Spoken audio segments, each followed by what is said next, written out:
अस्सलाम वालेकुम रहमतुल्लाहि व बरकातुहू। ईरान में आज शहीद हुए तमाम अफसरान, पुलिस एहलकार और फ़ौजी कमांडरों की नमाज जनाजा अदा की जा रही है। सरकारी तौर पर तमाम लोगों की नमाज जनाजा अदा की गई और लाखों लोगों ने नमाज जनाजा में शिरकत की। आज़ादी चौक से इनकलाब चौक तक लाखों लोग नमाज जनाजा में नज़र आए।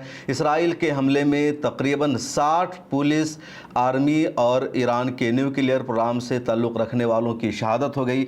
20 टॉप कमांडर शामिल थे, उसके अलावा 10 न्यूक्लियर साइंटिस्ट शामिल थे, उसके अलावा भी पुलिस अफसरान या आर्मी के नौजवान शामिल थे और ये सब इसराइल के हमले में शहीद हो गए। टोटल शहीद होने वालों की तादाद ईरान में तकरीबन 627 है, लेकिन उनमें 60 ऐसे अफराद हैं जिनका ताल्लुक़ आर्मी से है, पुलिस से है या फिर न्यूक्लियर प्रोग्राम से उनका ताल्लुक़ रहा है, वो साइंटिस्ट रहे हैं। और सबसे ज़्यादा जो शहादत है वो 13 जून के हमले में हुई थी, क्योंकि 13 जून को इसराइल ने अचानक हमला कर दिया था, जासूसी का सहारा लिया था और अंदर बाहर दोनों तरफ से ईरान पर हमला हुआ था। उसके बाद ईरान ने इसराइल पर पलटवार किया, इसराइल पर जवाबी हमला करना शुरू किया और ईरान के हमलों से भी इसराइल में ज़बरदस्त तबाही मची, लेकिन हलाक होने वालों में जो नंबर है ईरान का ही ज़्यादा रहा। उसके बाद अब ईरान और अमेरिका के दरमियान एक नई लफ्ज़ी जंग शुरू हो गई है। अमेरिकी सदर डोनाल्ड ट्रंप का एक बयान सामने आया जिसमें उनका कहना है कि मैंने ईरान के सुप्रीम लीडर अल्लामा अयतुल्लाह ख़ामनई का एक बयान सुना जिसमें वो ईरान को फातिह करार बता रहे हैं, जिसमें वो कह रहे हैं कि ईरान को जीत मिली है इसराइल के ख़िलाफ़ भी, अमेरिका के ख़िलाफ़ भी, जबकि सच्चाई नहीं है, झूठ है। अमेरिकी सदर ट्रंप कह रहे हैं कि सुप्रीम लीडर अल्लामा अयतुल्लाह ख़ामनई एक बुज़ुर्ग शख्स हैं, ईमान वाले हैं, ईरान के लोग उनकी इज़्ज़त करते हैं, इसलिए उनको इस तरह का झूठ नहीं बोलना चाहिए। ईरान की भी बहुत बड़ी तबाही हुई थी और इसराइल का भी बहुत ज़्यादा नुकसान हुआ था और मैंने सीज़ फायर कराकर, जंगबंदी कराकर दोनों को बचा लिया। ट्रंप ये भी कह रहे हैं कि बार बार इसराइल का ये दबाव था कि वो ख़ामनई को मारना चाहते हैं, उनको कत्ल करना चाहते हैं, लेकिन मैंने इसराइल को इस बात की इजाज़त नहीं दी थी और ख़ामनई को मेरा शुक्रिया अदा करना चाहिए था, लेकिन शुक्रिया अदा करने के बजाय ख़ामनई इसको अपनी जीत करार दे रहे हैं, जो बहुत ज़्यादा अफसोसनाक है। ट्रंप ने यह भी कहा कि आखिरी हमला इसराइल बहुत मजबूती के साथ करने वाला था। इसराइल ने अपने 10 प्लेन को रवाना कर दिया था ईरान की तरफ और पूरी तैयारी थी ख़तरनाक हमला करने की, जो फाइनल हमला था और सीज़ फायर के ऐलान के बाद ये हमला होने जा रहा था। लेकिन मैंने ही इसराइल को इस तरह का हमला करने से रोक दिया। मैंने फ़ोन करके इन तमाम फाइटर प्लेन को, इन तमाम पायलटों को वापस जाने के लिए कहा और वो लोग ईरान की सरहद में दाखिल नहीं हो सके। ट्रंप ने यह भी कहा कि ईरान अगर चाहता है कि वो आगे बढ़े, तरक्की करे, तो पूरी दुनिया के साथ उसे चलना होगा, वर्ल्ड ऑर्डर का उसे हिस्सा बनना होगा।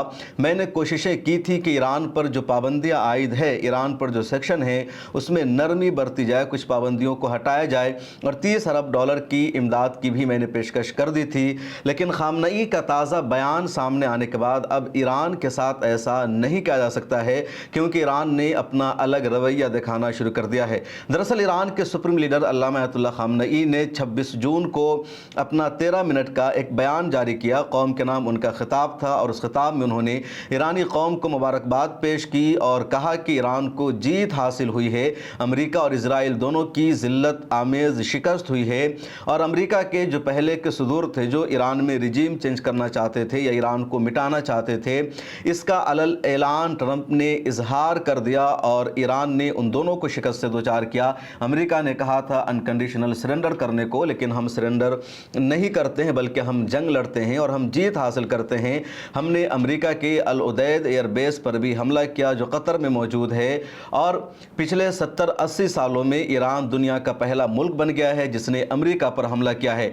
और ईरान के सुप्रीम लीडर का ये जो भाषण था, ये जो खिताब था, वो अमेरिकी सदर को बर्दाश्त नहीं हो सका और पूरी दुनिया ने सुप्रीम लीडर के बयान को कोट किया। मीडिया में खबरें चलती रही और यहाँ पर ट्रंप की और ज़्यादा ज़िल्लत हुई, रुसवाई हुई। इंडिया के कुछ टीवी चैनलों पर या कह लीजिए कुछ यूट्यूब चैनल ने यह तज्ज़िया भी किया, सोशल मीडिया पर लिखा कि ट्रंप भारत के प्राइम मिनिस्टर नरेंद्र मोदी को चढ़ाने का काम कर रहे हैं और ट्रंप को चढ़ाने का काम कर रहे हैं ईरान के सुप्रीम लीडर अल्लामा आयतुल्लाह खामनई। तो यानी उनका कद, उनकी जो हैसियत और ज़्यादा बढ़ जाती है कि ट्रंप जो दुनिया के दूसरे देशों को चढ़ाने का काम करता है, दूसरे मुल्क के रहनुमाओं की वो तजलील करता है, तौहीन करता है, उसको ज़रा बराबर भी सीरियस नहीं लेता, उस ट्रंप को चढ़ाने का काम कर रहे हैं या उसको औकात बता रहे हैं अल्लामा आयतुल्लाह खामनई जो 86 साल के बुज़ुर्ग हैं। उधर इजराइल के डिफेंस मिनिस्टर का भी एक बयान सामने आया जिसमें उनका कहना है कि उन्होंने सुप्रीम लीडर को मारने की पूरी कोशिश की, लगातार उन्होंने अपने नेटवर्क का सहारा लिया, लेकिन वो कहाँ मौजूद थे, कहाँ छुपे हुए थे, कहाँ उनकी रिहाइश थी, इसका अंदाज़ा नहीं लग सका। मोसाद उनका ठिकाना मालूम करने में नाकाम रही जंग के दिनों में, इस वजह से अल्लामा आयतुल्लाह खामनई को हम नहीं मार सके। ये इजराइल के डिफेंस मिनिस्टर का दावा है।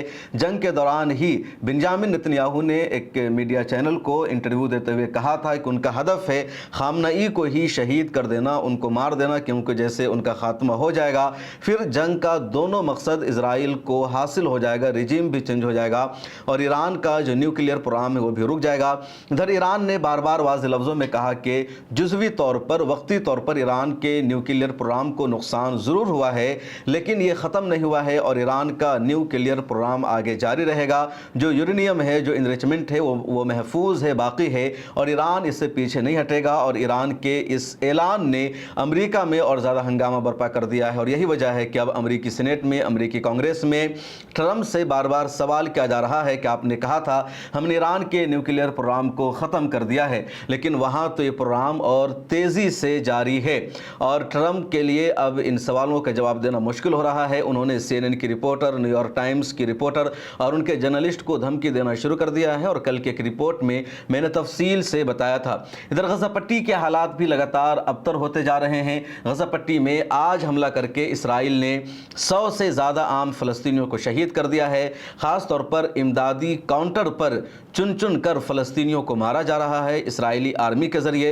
एक ख़बर भी सामने आई है जिसमें इजरायली आर्मी के एक ऑफिसर ने ही एतराफ़ किया कि अब इजरायली आर्मी को आदेश दिया जाता है कि इमदादी काउंटर पर वो फ़लस्तीनियों को शहीद करे और इमदाद लेने वाले जितने फ़लस्तीनी होते हैं वो आम शहरी होते हैं, उनके हाथ में कोई बंदूक नहीं होती, कोई हथियार नहीं होता, वो आम लोग हैं, लेकिन उसको भी मारने का इजराइल ने आदेश दे रखा है ताकि फ़लस्तीनियों में, गज़ा पट्टी के लोगों में डर और खौफ का माहौल बना रहे। हमास की तरफ से रेजिस्टेंस लगातार जारी है। इधर अमेरिकी सदर डोनाल्ड ट्रंप का एक ताज़ा बयान सामने आया है जिसमें उनका कहना है कि अगले 2 हफ्ते में या कह लीजिए 15 दिनों में गज़ा पट्टी में भी जंगबंदी हो जाएगी और यहाँ का भी फैसला हो जाएगा, लेकिन इसके इम्कानात नज़र नहीं आ रहे हैं क्योंकि जंगबंदी या सीज़ फायर के लिए जिस तरह का प्रपोजल सामने आया, जिस तरह की बातें सामने आई, जिसमें कहा जा रहा है कि हमास के तमाम रहनुमाओं को गज़ा पट्टी से निकाल दिया जाएगा और हमास पर मुत्तहिदा अरब इमारात, मिस्र और दूसरे ममालिक मिलकर रूल करेंगे। तो ये शर्तें शुरू से रखी जा रही है जिसको हमास ने हमेशा रिजेक्ट किया है और आगे भी इन शर्तों की बुनियाद पर सीज़ फायर का फैसला हो जाना बहुत मुश्किल है।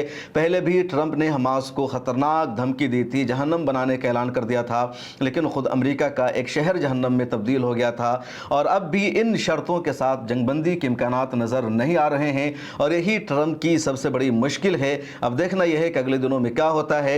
उधर यमन के हौसियों ने लगातार मिसाइल हमला जारी रखा हुआ इसराइल पर। आज भी यमन के हौसियों ने मिसाइल से हमला किया और तिल अबीब के आसपास इलाकों में सायरन बजने की आवाज़ सुनाई दी और तकरीबन 4 मिनट तक कंटिन्यू सायरन बजता रहा। उसके बाद इसराइल ने यह दावा किया है कि उसने यमन के मिसाइल हमले को रोक दिया, एयर डिफेंस सिस्टम ने काम किया। दूसरी तरफ ये खबरें भी आ रही है, दावा किया जा रहा है कि ये मिसाइल हमला एक जगह जाकर गिरा और कुछ इमारतों को आग भी लगी है। इस वीडियो में इतना ही, फिर मुलाकात होगी, अपना ख्याल रखें।